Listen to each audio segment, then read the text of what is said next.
Hey potatoes, welcome to our ultimate recap of Doomsday. Everything you should know before Doomsday. For our first movie, we're going all the way back to Iron Man, the movie that started the MCU. This is literally the best place to start because we're looking at one of the wildest, most mind-bending situations in comic book movie history right now. Think about it. Robert Downey Jr. played Iron Man for more than a decade. He was the undisputed face of the entire franchise. And now, he is officially returning to the MCU as Dr. Doom. Same actor, completely different character. Same mask, different task. It's actually crazy to think that the absolute birth of the MCU is now directly tied to its upcoming climax in Avengers Doomsday. So, to really get why this broke the internet, we've got to look back at the journey of the guy who started it all. We're gonna break this legendary 2008 origin story down into 3 simple acts. This wasn't just a movie. This was the complete transformation of Tony Stark, which honestly rewired pop culture forever. Let's trace exactly how he changed, completely chronologically. Act 1 kicks off with Tony as the ultimate arrogant playboy billionaire. He's a world-famous industrialist, a total genius, and he runs Stark Industries, this massive defense contractor he inherited from his dad. People literally call him the Merchant of Death, but Tony just doesn't care. His life is private jets, parties, and massive profits. He is completely blind to the real-world consequences of the weapons he makes. So he travels out to Afghanistan with his military buddy Rhodey, basically just to show off his terrifying new toy, the Jericho missile. But right after he pops the celebratory champagne, everything hits the fan. His convoy gets brutally ambushed by a terrorist group called the 10 Rings. And man, the dark irony here is insane. You're this untouchable billionaire, and the bomb that blows you up has your own company's logo printed right on the side. He gets critically wounded by his own tech. When he wakes up, he's trapped in a filthy cave with a literal car battery hooked up to his chest. A fellow captive, a doctor named Yinsen, had to surgically implant an electromagnet into Tony just to stop the shrapnel from shredding his heart and killing him on the spot. The terrorists offer Tony a deal, right? Build him a Jericho missile, and he goes free.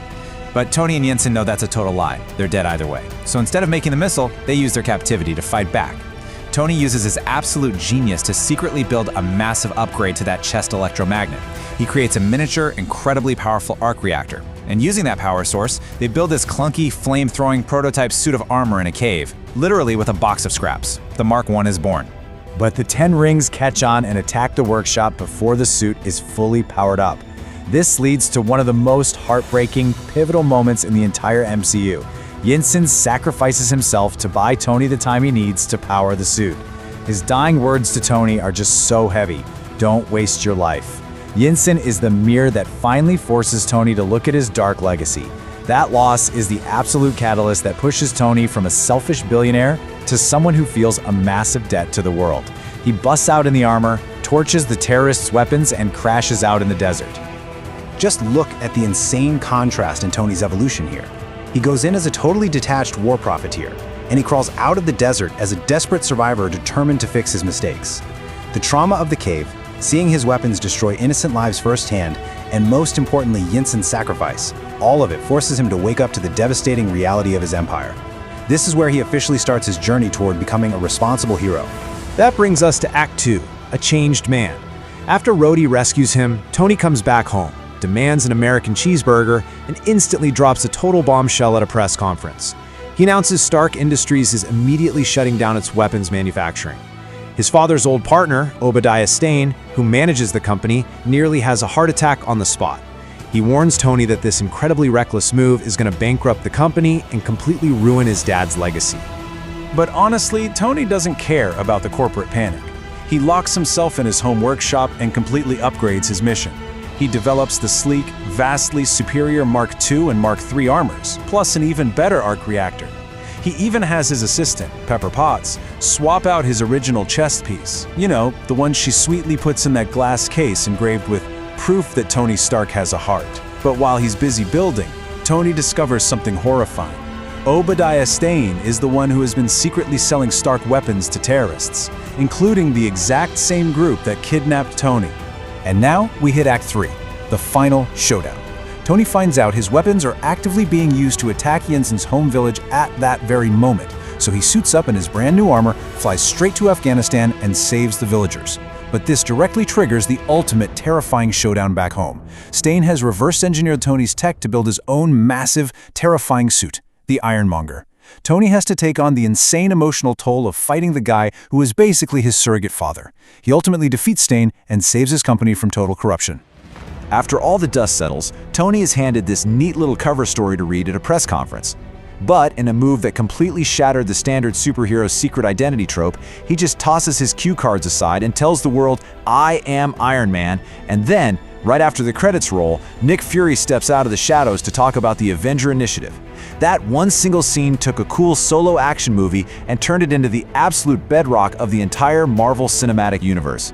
Which naturally brings us to the fascinating modern connection between Iron Man and Avengers Doomsday. It is wildly messed up in the best way possible. Think about the stark contrast here. On one side we have Tony Stark, the hero, the inventor, a man completely defined by sacrifice and responsibility. On the total flip side, we have Dr. Doom, a ruthless villain, an absolute dictator, a genius obsessed with power and absolute control. By casting Robert Downey Jr., Marvel is forcing an immediate, intense psychological connection for the audience. We are looking at the face of our greatest hero twisted into the ultimate villain. So, you might be wondering, how does this actually work?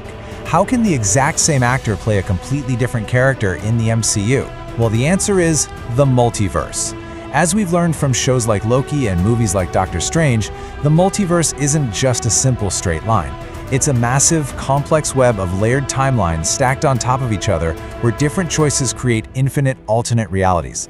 Just to keep our sanity intact, let's remember the sacred timeline. Officially known as Universe 616, this is the main, isolated timeline where Tony's entire Iron Man journey and the original MCU events actually happen. For a long time, the Time Variance Authority kept this specific timeline completely shielded from the rest of the multiversal chaos. But once the TVA stopped pruning those branches, the multiverse just exploded. Nexus events, which can be anything from eating the wrong sandwich to deciding to conquer the globe, create branching realities. Because of this, alternate versions, or variants, of familiar characters exist everywhere. That means in another universe, someone who looks exactly like Tony Stark might have walked a completely different, much darker path.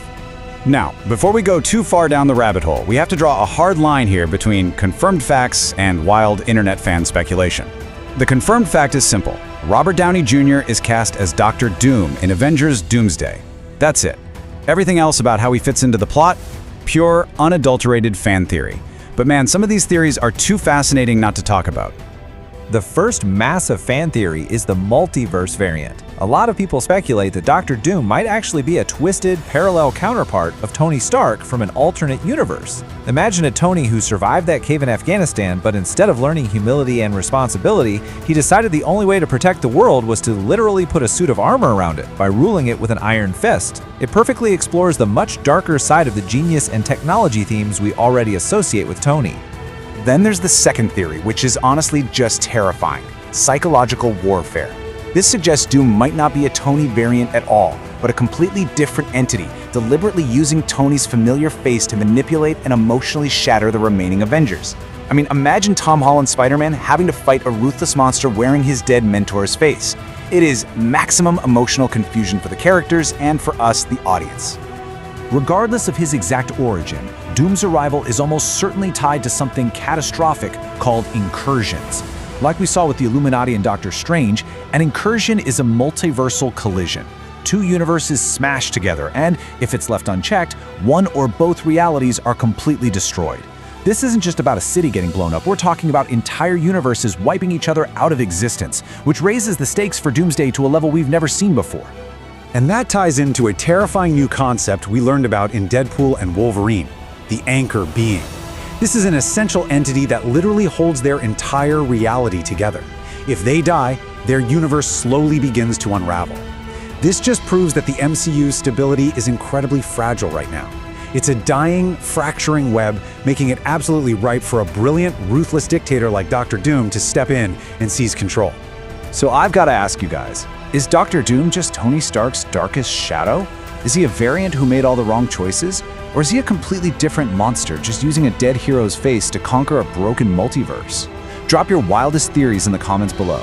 If you enjoyed this explainer and the crazy multiversal road to Doomsday, make sure to like and subscribe. Stay crispy, potatoes, and I'll see you in the next one.